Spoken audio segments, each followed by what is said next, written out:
Hey guys, thank you for tuning in to another episode of Kiss and Tell Tuesdays. It's your girl, Steffi Kiss. As you know, there wasn't a 35th episode last Friday. I was away because of a family emergency, and I think I owe it to you guys to explain actually what happened. If you follow me on Instagram, then you know that my grandmother, my mother's mother, she had I don't want to say a near death experience, but she had a scare. Back in October, she fell and broke her hip. And due to complications, we're still really not sure what type of complications or what brought about these complications from that initial fall. She got really, really sick. It was touch and go for a while.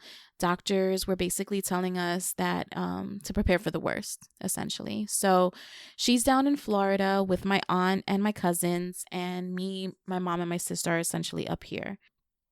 She is the matriarch of the family. She is the only grandmother or grandparent, rather, that I acknowledge or have known.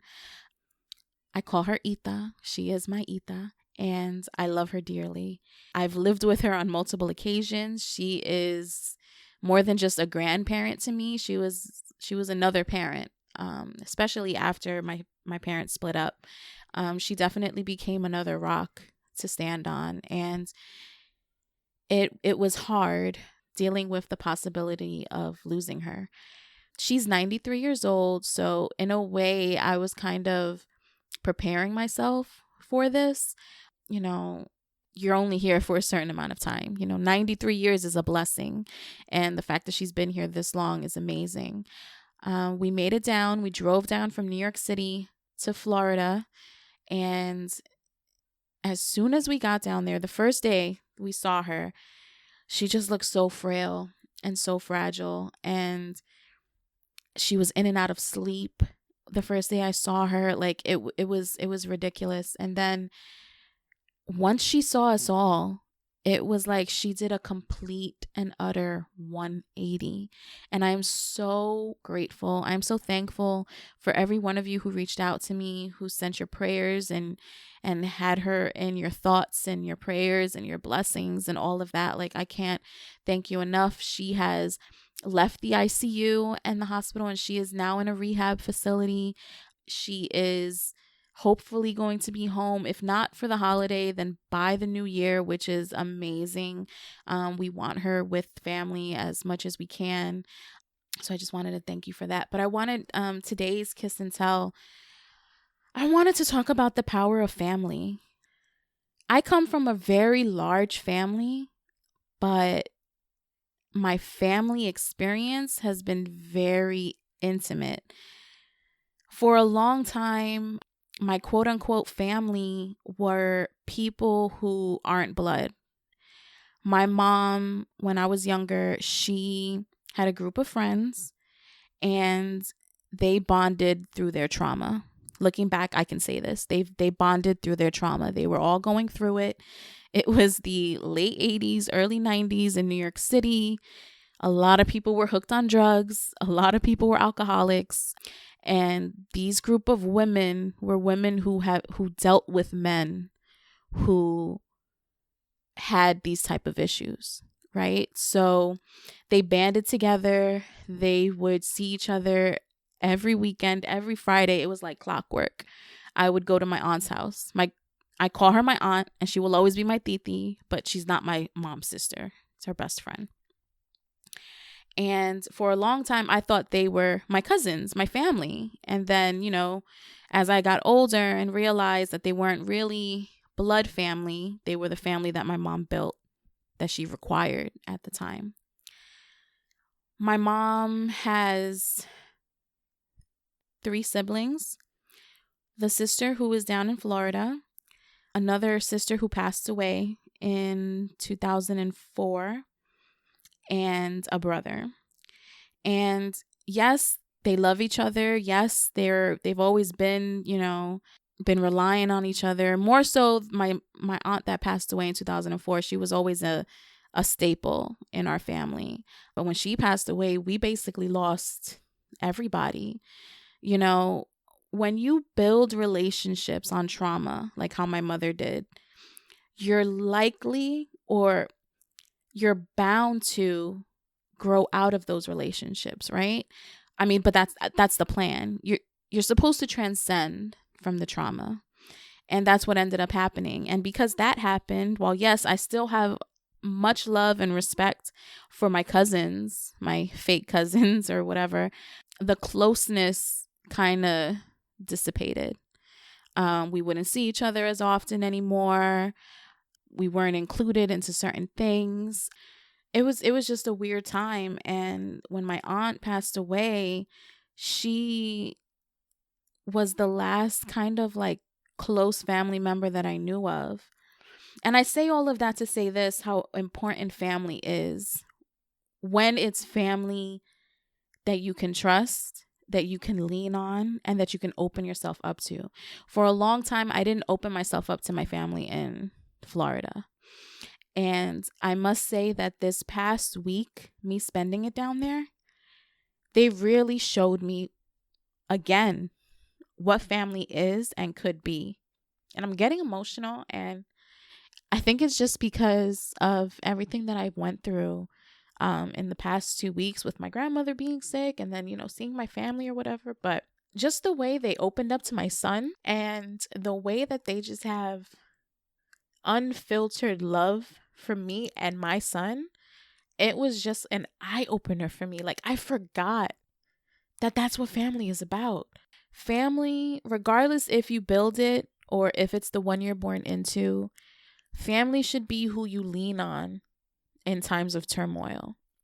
Family is who is going to, they may read you to filth from time to time and they may tell you about yourself, but you can always count on them to be what you need when you need it. And these are family members that I would speak to maybe once a year. I hadn't spoken to one of my cousins, like a real legit conversation, probably since like 2018.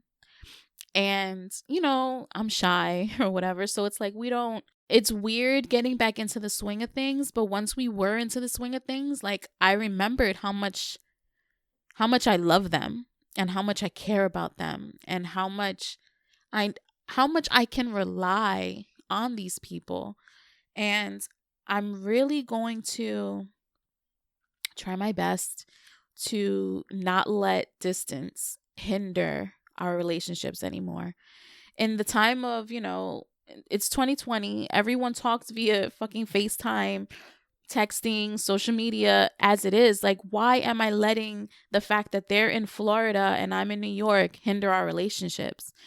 So I am making it a point to build my relationships back up with my family. It's weird because it's almost, and I don't want to say like she did this shit on purpose, because clearly she didn't. She's old and shit happens. But as soon as she saw the family back together and all together, she made a complete recovery. And I'm talking about my grandmother. My grandmother made a complete recovery. And I feel like she wanted to bring us all together before she passed away, if that makes sense. Before she was no longer on this earth, she wanted to make sure that all of us, not just my mom and my sister, because my mom and her sister, not just my mom and her sister, because they have been building their relationship for the past couple of years. They see each other constantly. They talk all the time because it had to do with my grandmother and the care of my grandmother. But all of us, like me, my sister, my son, my aunt and her kids, like, I feel like she wanted to bring us all together in a way where it's not just us mourning, where we can get to know each other again and really build the family again. Because honestly, guys, even like I said, even if it's the family that you build for yourself, you need these people to call upon. You need it. I can't continue to live my life acting like I'm the only one here, if that makes sense. Like, yeah, I have my mom and I have my sister. I don't see them all the time, but I have them, they're there. And I talk to my mom constantly. But I need more than that. Ethan needs more than that. Ethan needs, and I'm getting so fucking emotional, and I'm sorry, guys, but Ethan needs a family, cousins, kids around his age, just, it was just an amazing experience. And I'm grateful to have had this realization. I'm grateful to know that even when I feel alone, I know that my family would be there for me. Like I said, the family that I grew up knowing, they kind of no longer feel like family anymore. And I didn't realize how much of a toll that took on me. So having this reminder that, you know what? You have your own family. You don't have to feel like an outsider in your family because your family loves you. And again, this is very specific to me, and this is very much a kiss and tell Stephanie story. But I just wanted to share that with you guys because I've been very reflective on what family is and what family means. And I just want you guys to think about that too. You're not alone. There are people out here who you don't even realize love you, who you don't even realize would take care of you at the drop of a hat. Think about it. Reach out to your loved ones. Don't let pride, don't let awkwardness, don't let time that passed stop you from reaching out to the people you love. It's the end of 2020 almost. Guys, we fucking made it, Thank you so much for tuning in with me every week while I go on this journey of self-love, not only body positivity, but self-acceptance, reflection, and just trying to be better. I love you guys. Stay blessed.